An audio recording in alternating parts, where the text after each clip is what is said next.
নমস্কার বন্ধুরা, আপনারা দেখছেন অনি ব্লগ অফিসিয়াল চ্যানেলে। আজকে আমি বানাতে চলেছি নিরামিষ মুগ ডাল দিয়ে কুমড়ো শাকের তরকারি। প্রথমে ডালগুলো ভালো করে একটু ভেজে নিলাম, নিয়ে তারপর একটু তেল দিয়ে আবারও ভাজলাম, ভেজে জল দিয়ে দিলাম, দিয়ে ডালটা ভালো করে সেদ্ধ করে নিলাম। নিয়ে ডালটা পুরো গলে গেছিলো, দিয়ে ডালটা জল দিয়ে নামিয়ে নিলাম। নিয়ে একটু কড়াইতে তেল দিয়ে দিলাম, দিয়ে একটু 5 ফোড়ন দিলাম, ফোড়নে দিয়ে ওর মধ্যে একটু আলুও দিয়েছিলাম, দিয়ে আলুগুলো একটু ভালো করে ভেজে নেব।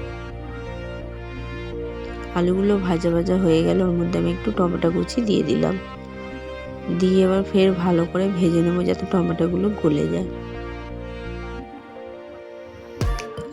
টমেটোগুলো গলে গেলে এবার আমরা কুমড়ো শাকগুলো দিয়ে দিলাম।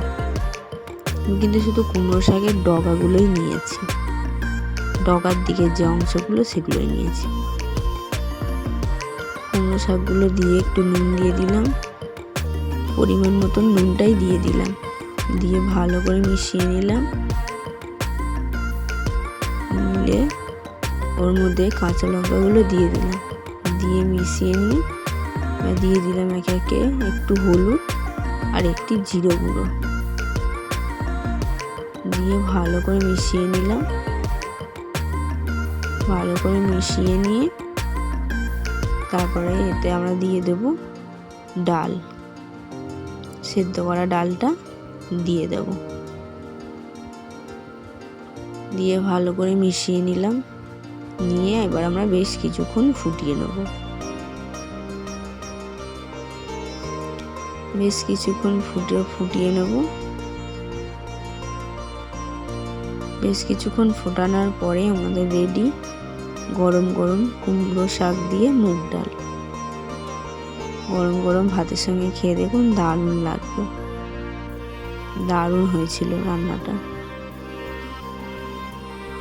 এবার আমি একটু ওটা নামিয়ে নিলাম, নিয়ে একটু তেলে একটু পটল ভেজে নিলাম। একটু পটল ভেজে নিলাম, পটলগুলো ভালো করে ভেজে নিয়ে এবার একটু উচ্ছে আর আলু ভেজে নিলাম। আর আমার তরফ থেকে সবাইকে জানাই শুভ নববর্ষ। ভালো লাগলে প্লিজ লাইক, কমেন্ট আর শেয়ার করে দিও, প্লিজ প্লিজ প্লিজ।